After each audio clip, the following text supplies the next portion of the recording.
বর্তমানে স্মার্টফোন আমাদের দৈনন্দিন জীবনের গুরুত্বপূর্ণ অংশ, কিন্তু অনেকেই অভিযোগ করেন ফোনের ব্যাটারি দ্রুত নষ্ট হয়ে যায় বা চার্জ বেশি সময় থাকে না। আজকে জানাবো মোবাইলের ব্যাটারি দীর্ঘদিন ভালো রাখার কিছু কার্যকর উপায় আপনাদেরকে বলবো। ভিডিওটি সম্পূর্ণ দেখতে থাকুন।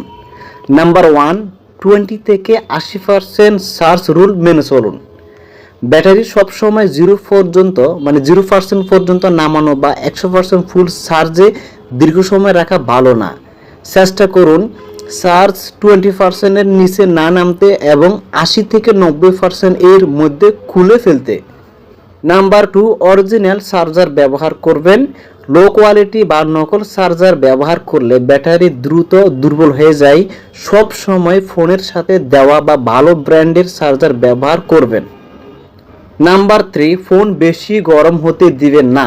গেম খেলা, বাড়ি অ্যাপস ব্যবহার বা রোদে ফোন রাখলে ব্যাটারির ক্ষতি হয়। চার্জে দেওয়ার সময় কভার খুলে রাখলে গরম কম হয়। নাম্বার 4, স্ক্রিন ব্রাইটনেস কম রাখুন। ডিসপ্লে সবসময় বেশি ব্যাটারি খরচ করে। অটো ব্রাইটনেস ব্যবহার করুন বা প্রয়োজন অনুযায়ী কমিয়ে রাখতে পারবেন। নাম্বার 5, অপ্রয়োজনীয় ফিচার বন্ধ রাখুন, যেমন ব্লুটুথ যদি আপনি ব্যবহার না করেন বন্ধ করে রাখবেন। লোকেশন, এরপর ওয়াইফাই যদি ব্যবহার না করেন তাহলে ওয়াইফাই বন্ধ করে রাখবেন, তারপর চার্জার লাগাবেন। ব্যাকগ্রাউন্ড যে অ্যাপসগুলো আছে সেগুলো বন্ধ করে রাখবেন। এগুলো চালু থাকলে অজান্তে ব্যাটারি শেষ হয়ে যায়। নাম্বার 6, পাওয়ার সেভিং মোড ব্যবহার করবেন। যখন চার্জ কম থাকবে তখন ব্যাটারি সেভার বা পাওয়ার সেভিং মোড চালু করবেন, এতে ব্যাটারি বেশি সময় চলে। নাম্বার 7, বারবার চার্জ দেওয়া ক্ষতিকর নয়। অনেকে ভাবেন দিনে বারবার চার্জ দিলে ব্যাটারি নষ্ট হয়, এটা ভুল ধারণা। ছোট ছোট চার্জ ব্যাটারির জন্য ভালো বা নিরাপদ। নাম্বার 8, সারা রাত চার্জে রেখে দিবেন না। নতুন ফোনে প্রোডাকশন থাকলেও দীর্ঘ সময় চার্জে রাখা ব্যাটারির লাইফ কমিয়ে দিতে পারে। নাম্বার 9, অপ্রয়োজনীয় অ্যাপস আনইনস্টল করুন।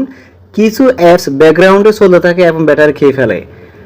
শেষ কথা, এই ছোট ছোট অভ্যাসগুলো মেনে চললে আপনার মোবাইলের ব্যাটারি দীর্ঘদিন ভালো থাকবে এবং চার্জ ব্যাকআপও বেশি পাবেন।